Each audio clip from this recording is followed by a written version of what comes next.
olive branches grafted into the olive tree, and that, but that they aren't to be arrogant about the position they're in, but to be able to use this as a way of ministering to Israel and to the Jewish people that still don't believe, that they too might come to faith in Messiah, and that there might be a national revival in Israel among the Jewish people, because Yeshua says in Matthew 23 to Israel and to the Pharisees and to all those who are in Jerusalem, he speaks directly to Israel. You will not see me again until you say, blessed is he who comes in the name of the Lord. He's talking to Israel. And so, I have a question to ask anyone who might be taught or might believe the fact that the Gentiles are now the chosen people of God, which God has God rejected his people, may never be. The beginning of Paul's argument in Romans 11. But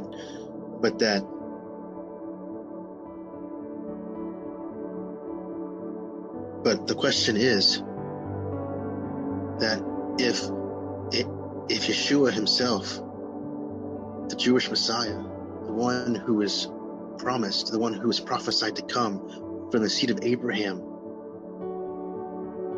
all the way through the line of David and through Solomon and prophesied by these prophets who are prophesied to Judah and to Benjamin and to all of Israel, that he would come not just from the tribe of Judah, but also be the son of Joseph, not the man who was Mary's husband, but Joseph, the suffering servant that we see in Genesis, who was imprisoned and then raised to second in command by Pharaoh himself, who he was traded for 30 pieces of silver by his brothers and was imprisoned for something he didn't do, and then raised to second in command. That Joseph is a foreshadowing of what Messiah would be. And when he came the first time, how Isaiah prophesied in Isaiah 53, and what David wrote in Psalm 22, and what John says, behold the Lamb of God who takes away the sin of the world. But also he would come back the second time when he says to Israel, you will not see him again. He will not be coming as a suffering servant, the son of Joseph, but he will be coming as the righteous king, as we see in the life of King David, who was a foreshadowing of what Messiah would be in eternity. And so, if we know all that, if we understand all that, the question is,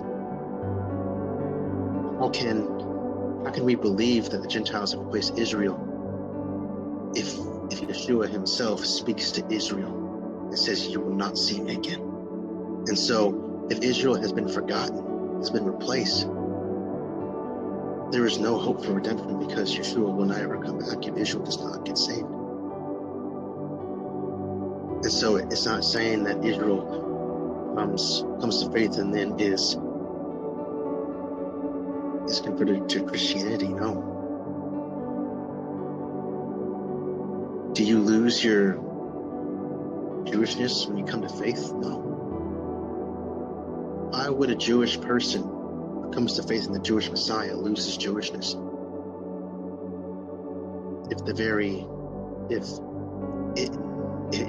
If Yeshua did not come here to create a religion, but to create a relationship.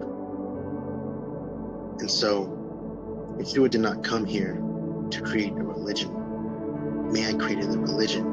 Yeshua comes to create that relationship, and it starts with believing in the fact that he is the Lamb of God, that he is our Passover lamb, the one who shed his blood for us and took our place where we were supposed to suffer and die, but he chose to come down and die in our place, that we might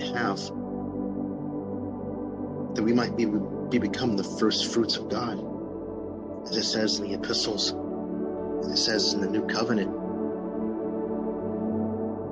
And so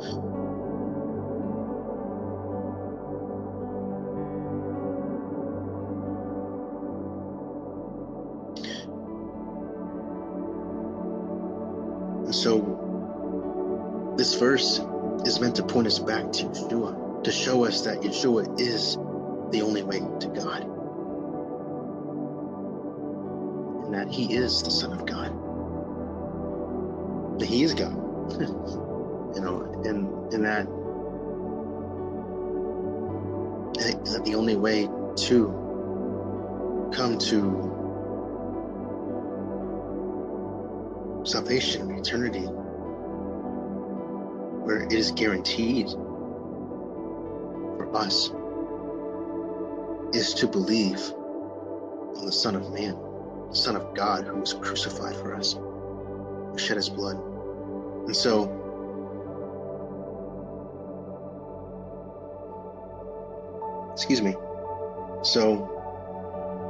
today I like all this information and just one verse, but backstory,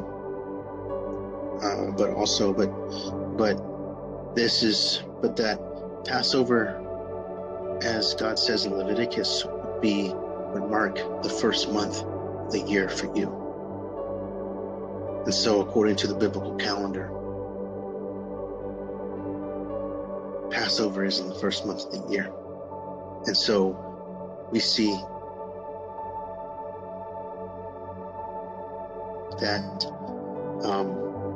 everything that God did, everything that God laid out, from the giving of the Torah at Mount Sinai, the giving of the law at Mount Sinai, to the giving of his Son, as prophesied in Isaiah 7:14, Isaiah 9:6, Micah 5:2, and the sacrificing of his Son, Isaiah 53, Psalm 22.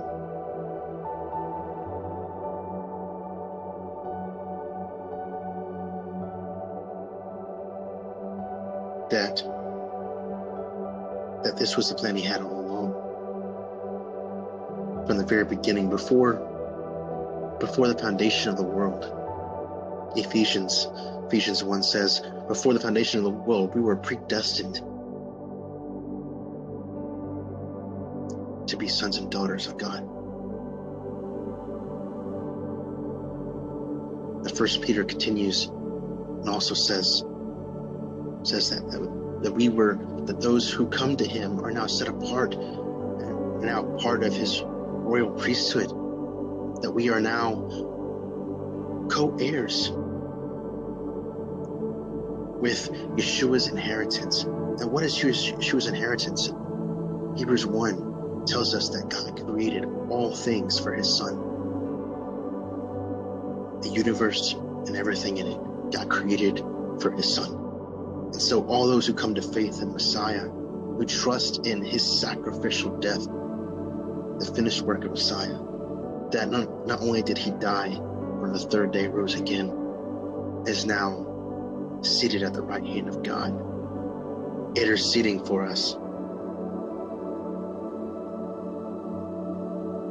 So just like Joseph, son of Jacob, rose second in command, so we see Yeshua now is at the right hand of God, and God gave him everything. God made everything for him. And so all those who trust in Messiah, God, we are now co-heirs of all things that were created. That's the blessing we have in Messiah.